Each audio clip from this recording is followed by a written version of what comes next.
1,00,000 మంది శివభక్తులతో కలిసి మహారుద్రాక్ష పూజలో పాల్గొనండి. వెంటనే కాల్ చేసి మీ పేరును నమోదు చేసుకోండి. నమస్తే రమ్మగారు. నమస్తే జయ. రమ్మగారు, అమాయకంగా ఉండేవారి కథలు మనం ఒక 2-3 చెప్పుకున్నాం. సో అలాంటిది ఏదైనా ఒకసారి ఇంకొక కథ అంటే అమాయకురాళ్ళ కథలు చెప్పుకోవడానికి బాగుంటాయి, చాలా ఫన్నీగా ఉంటాయి. అంత అమాయకంగా ఉంటారా అని కొంతమంది పోట్లాడుతుంటారు కూడా. మరి అంత అమాయకంగా ఉంటారు ఉండేవాళ్ళు ఉంటారు. మరి ఏం చేస్తాం, మనం చెప్పలేం కదా. ఒక ఆయన, ఓ బ్రాహ్మడు, ఆయన భార్య ఉండేవాళ్ళు ఒక చోట. అయితే ఆయన ఏం చేసేవాడంటే, మొదటంతా ఏదో వాళ్ళ అమ్మా నాన్న ఉండేవాళ్ళ పాపం. అమ్మా నాన్న ఉంటే అమ్మ అత్తగారే చూసుకునేదని, కోడలు ఏదో పై పని చేసి చెప్పిన పని చేసేది. కొంచెం అమాయకురాలు. ఈ పని చేయి, ఆ పని చేయి, అది చేయాలి, ఇది చేయాలంటే ఇంట్లో పెద్దవాళ్ళు ఉంటే తర్వాత వాళ్ళకి అంత పెద్ద బాధ్యత ఉండదు. చెప్పిన పని చేసేవాళ్ళు. ఈవిడ తరచుగా పుట్టింటికి వెళ్ళొస్తుండేది. ఏదో పిల్లలు పేరెంటాలు గందరగోళంగా ఉండేది. అత్త మామ దాటిపోయారు పాపం, పెద్దవాళ్ళు లేరు. వాళ్ళు దాటిపోయారంటే ఆ సంవత్సరం ఇంకేం పండగలు పబ్బాలు ఏం చేసుకోరు కదా. సరే, ఒక ఏడాది ఏడాది గడిచాక కొద్దిగా కుదురుకున్నారు సంసారం వీళ్ళు. అయితే అతను ఏం చేశాడంటే, కొంచెం చింతపండు, ఉప్పు, పసుపు అన్నీ ఏర్పాటు చేస్తున్నట్ట బుట్టలు తెచ్చి అటక మీద దాచిపెడుతున్నాడు. ఎందుకంటే ఇవన్నీ ఇన్ని సామాన్లు తెస్తున్నాయంటే శ్రావణ భాద్రపదాలు వస్తాయే, అప్పుడు ఏమిదిగా కుదరదు. శ్రావణ భాద్రపదాల కోసం దాచిపెడుతున్నాను, ఇప్పుడిప్పుడే వాడేసేవు, కొద్దిగా తీసుకుని వాడుకో, అన్నీ వాడవక శ్రావణ భాద్రపదాల కోసం దాచుకోవాలి అని చెప్పేవాడు. శ్రావణ భాద్రపదాలు అంటే ఏమిటి? వర్ష ఋతువు, వర్షాకాలం. శ్రావణ భాద్రపదాలు వర్ష ఋతువు. అయితే ఈ వర్ష ఋతువులో ఏంటంటే వస్తువులు కొట్లకి వెళ్ళటాలు అవి కష్టం. ఈ పల్లెటూళ్ళలో అంతా బురద. పై ఊళ్ళకి వెళ్ళడానికి బళ్ళు గిళ్ళు ఉంటే కానీ కుదరదు. బళ్ళున వానలకి తడిసిపోతారు. తర్వాత ఊళ్ళల్లో చెరువు పక్క నుంచి లోపలికి రావాలి. వాన ఎక్కువైతే చెరువు కట్ట కోసేస్తుంది. అవును. ఇక ఊరికి బయట ఊరికి ఏమి రాక సంబంధాలు ఉండవు. ఏదో కూరగార ఏం చేస్తారు, పాత రోజులు మనం ఏం చేసేవాళ్ళము, పచ్చళ్ళు అవి చేసి పెట్టుకున్నాను. ఊరగాయలు, ఊరిమిరపకాయలు, వడియాలు, అప్పడాలు, అవన్నీ మనకి బాగా ఉపయోగపడే రోజులు ఏంటంటే వర్షాకాలమే. ఇప్పుడు మనం సర్వావస్థల్లోనూ వడియాలు వేయించుకుని తినేస్తున్నాం కదా. అప్పడాలు, వడియాలు రోజువారీ భోజనంలో కూడా తింటున్నాం. పాత రోజుల్లో అవన్నీ ఏ కూర నార దొరకని సందర్భాలకి కోసమని పెట్టుకునేవాళ్ళు. ఎవరైనా గెస్ట్ వస్తే 2 వేయించేవాళ్ళు, కానీ రోజు తినేవాళ్ళు కదా. ఏ కూర లేదనుకో మనకి, అప్పుడు ఏముంది, 4 వడియాలు వేస్తే పిల్లల వడియాలు పెట్టుకుని, పిల్లలైనా పెద్దలైనా వేడిగా అంత అన్నం కాస్త నెయ్యి వేసుకోవడం, వడియాలు పెట్టుకుని అన్నం తినేస్తాం. కాస్త చారు పోసుకుని మజ్జిగ పోసుకుంటే అయిపోయింది కూరక్కర. అందుకు వాడికి సైడ్ డిష్ కాదు, వడియం అప్పడం సైడ్ డిష్లు కానే కావు, మెయిన్ కోర్స్లో భాగంగా ఉండేవి ఇదివరకు. ఇప్పుడు అలా లేదు కదా రమ్మగారు. ఇప్పుడు లేదంటే మనం రకరకాల కూరలు వచ్చేస్తున్నాయి. అప్పుడు ఏమిటి, ఈ ఊళ్ళల్లో ఈ కూరలే దొరుకుతాయని ఉండేది. మేము అసలు క్యారెట్లు, క్యాబేజీ అసలు వాటి మొహం కూడా తెలియదు చాలా సంవత్సరాలు. నమ్ముతావా నువ్వు? నిజం. ఇప్పుడు ట్రాన్స్పోర్టేషన్ పెరిగిపోయింది కదా జయ. అప్పట్లో ట్రాన్స్పోర్టేషన్ ఏముంది, మన ఊళ్ళో పండినవి, మన చుట్టుపక్కల పండిన తోటకూర, అవే దోసకాయలు, దొడ్లో వచ్చిన అవే పొట్లకాయలు తెగ తింటుండేవాళ్ళం మేము. మాకు తెగ్గాసేసేది.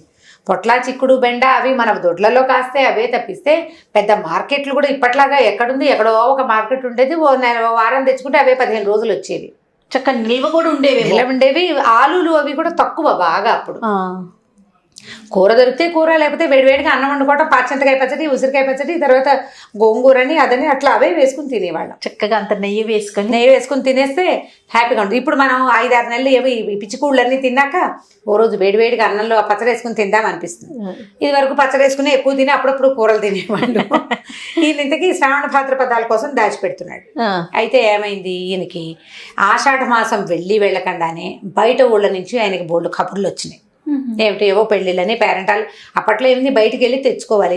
చిన్న పల్లెటూళ్ళలో సంపాదనలు ఉండవు కదా. ఆయన ఏం చెప్పాడు, ఏమైనా శ్రావణ భాద్రపదాలు అవి వస్తాయి, జాగ్రత్తగా ఉండు.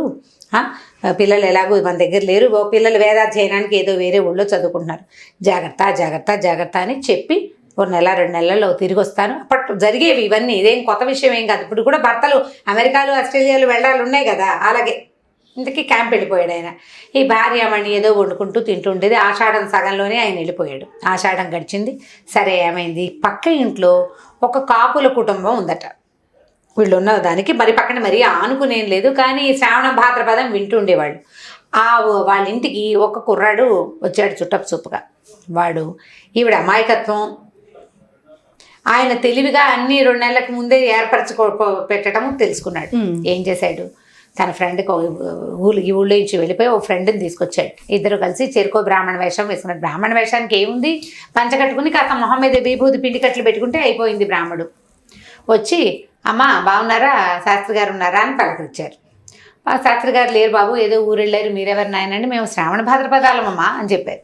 చెప్పంగానే ఆవిడ అయ్యో నాయనా అలాగా మీకోసం ఎన్నాళ్ళ నుంచో ఏర్పాట్లు చేస్తున్నారు, మీరు రావడం కోసమే చూస్తున్నాను నేను, మీరు ఎప్పుడు వస్తారా అని చక్కగా వచ్చారు. రండి నాయనా ఈ పూట చక్కగా భోజనం చేసి మీకోసం పెట్టినవన్నీ తీసుకెళ్తారు కానీ అని చెప్పి చక్కగా ఆవబెట్టి తోటకూర పులుసుకూర చేసి ఓ 4 వడియాలు వేయించి గడ్డ పెరిగేసి అన్నం పెట్టింది.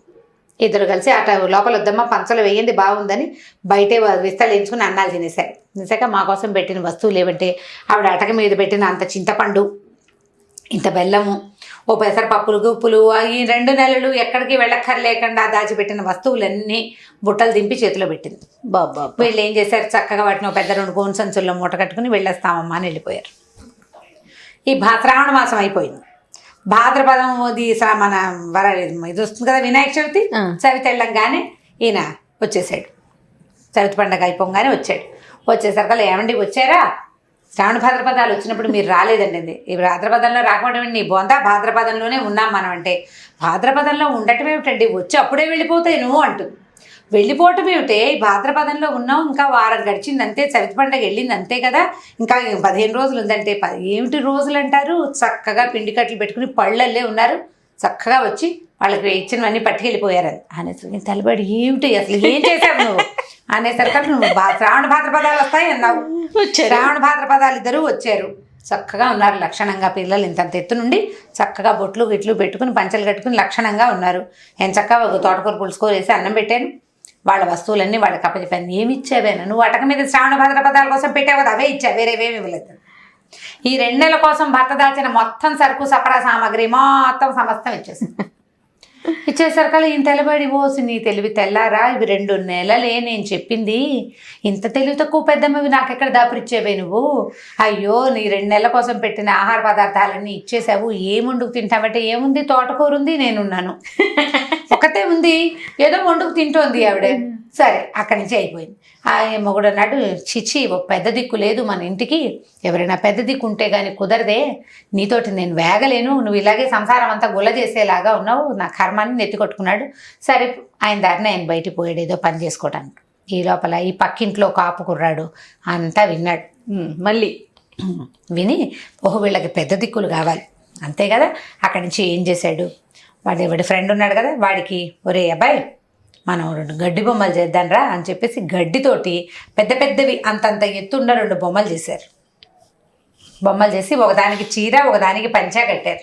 బొమ్మ చేయటం అంటే ఏం చేయాలి, ఒక గడ్డిని మడత పెడితే పొడుగ్గా లాగా అవుతుందా, ముఖానికి ఒక చోట ఒక కట్టు 3 కట్లు కడితే 3 షేపుల్లో వస్తుంది, అది దాన్ని బొమ్మలాగా తయారు చేశారు. ఒకదానికి అంగవస్త్రం కట్టారు పంచలాగా, ఓ దానికి చీర కట్టి దాని ముఖంలాగా ఉన్న షేప్ మీద ఆ పై పార్ట్లో ఇంత కుంకుమ ఒక అటుగా పెట్టారు. పెద్ద దిక్కులు అమ్ముతామని రోడ్డు మీదకి తిరగడం మొదలుపెట్టారు. ఈవిడ ఓహో పెద్ద దిక్కు కావాలన్నాడు మొగుడు, బ్రహ్మాండంగా ఉన్నాయి చూడని చెప్పేసి ఏం చేసింది, వాళ్ళని కేకేసింది, బాబు పెద్ద దిక్కులు లేక చాలా బాధపడుతున్నాను నాయన, ఆ పెద్ద దిక్కులు ఏవో మాకు ఇచ్చేయండి అనేసరికి వీళ్ళు ఏం చేశారమ్మా, ఒక మగ పెద్ద దిక్కు ఒక ఆడ పెద్ద దిక్కు 2 ఉన్నాయి, 2 ఉండాలమ్మా, ఒకళ్ళు ఉంటే కుదరదు అని ఆ 2 గడ్డి బొమ్మలు తీసుకొచ్చారు. తీసుకొచ్చేసరికి ఎంతంటే 100 రూపాయలు అన్నాడు. ఆ రోజుల్లో 10లు 5లే, 100 ఎక్కడి నుంచి వస్తుంది. అక్కడి నుంచి వాడు అన్నాడు అమ్మ ఏదైనా వస్తువు ఇచ్చినా నేను తీసుకుంటానమ్మా అన్నాడు.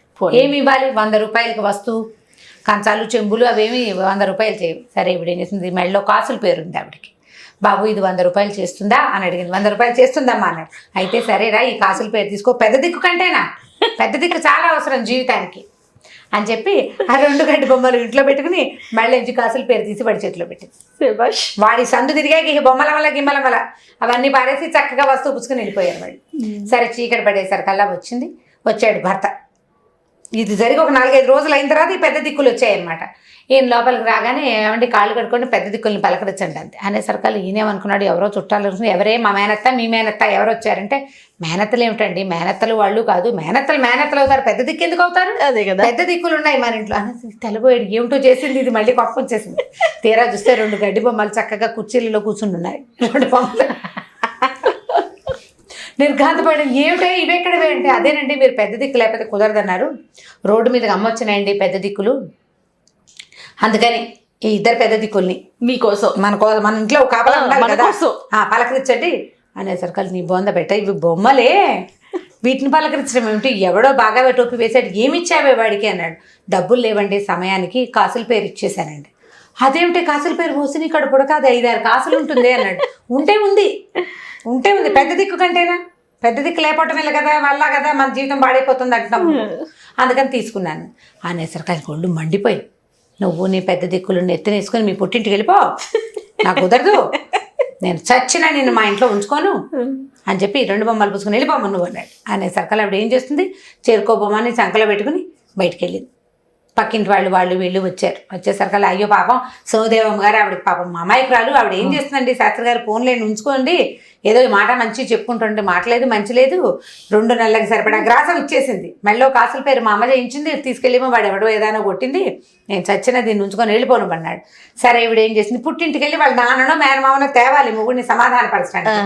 ఈ 2 బొమ్మలు చంకలు పెట్టుకుని నడిచిపోవటం మొదలుపెట్టింది. నడిచి వెళ్తుంటే ఏమైంది, అప్పట్లో నడకలే కదా, ఊరు దాటేసరికల్లా చీకటి పడిపోయింది. ఆవిడ ఏమనుకుందంటే రాత్రికి ఏదో ఒక చెట్టు మీద పడుకుందామనుకుని ఒక చెట్టు ఎక్కింది. మరి చెట్ల మీదే పడుకునే వాళ్ళు అప్పట్లో, ఆవిడకి తెలివితేటలు ఆ మాత్రం ఉన్నాయి. ఈ 2 గడ్డి బొమ్మల్ని పైన పెద్ద దిక్కుల్ని కాపాడుకోవద్దు మరి, 2 పైన పెట్టుకుని పడుకునేసరికల్లా ఏమైంది, చీరేసి తనకు చెట్టు కట్టుకుంది అన్నమాట, పడిపోతానన్న భయంతో. పోనీలే. ఈ రాత్రి అయ్యేసరికల్లా ఆ ఊళ్ళో దొంగతనాలు అవి ఉండేవి, ఎవరో పంచుకుంటున్న 2-3 దొంగలు ఆ ప్రాంతానికి వచ్చారు.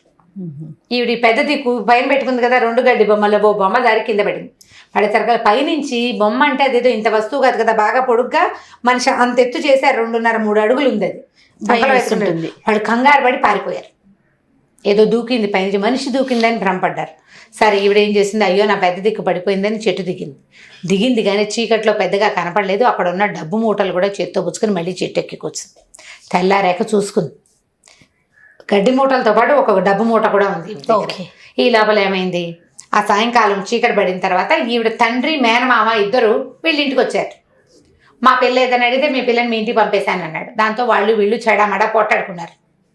మీ పిల్ల తెలివి తక్కువది, ఎన్నేళ్ళైనా దానికి తెలివితేటలు రావట్లేదు, పెద్ద దిక్కులన్నీ 2 గడ్డి బొమ్మలు కొన్నది, కాసుల పేరు ఇచ్చేసిందని ఆయన తిట్టాడు ఈవిడ భర్త. వాళ్ళు బాబు పిల్ల ఏమైపోయిందో అమాయకురాలు అసలేనని తెల్లారు లేవంగానే చీకటి ఇట్లా వెలుగు రాగానే వాళ్ళు ముగ్గురు వెతకడానికి బయటకు వచ్చారు. ఎక్కడికి నడిచి వెళ్ళిపోతుందని ఈ అడవిలో వస్తుంటే ఈవిడ చెట్టు దిగి అప్పుడే చీర గీర సవరించుకుని ఈ 2 గడ్డి మోపుల్ని అంటే బొమ్మల్ని ఈ మూటని నెత్తి మీద పెట్టుకుని నడుస్తుంది. వాళ్ళు ఇదేమిటి అమ్మ ఇది చేసావని ఏదో కేకలేశారు నాన్న మేనమామ. తీరా ఈ బొమ్మలతో పాటు ఆ మూట కూడా ఉంది. ఈ బొమ్మలు అవతల బారే దిక్కుమాలి బొమ్మలు, ఇవి కాదు పెద్ద దిక్కు అనుకోకూడదే, ఇట కాదే అని ఏదో నచ్చ చెప్పారు. బొమ్మలు పారేశాక ఈ మూట కూడా విసిరబోయేసరికి గల్లుమంది.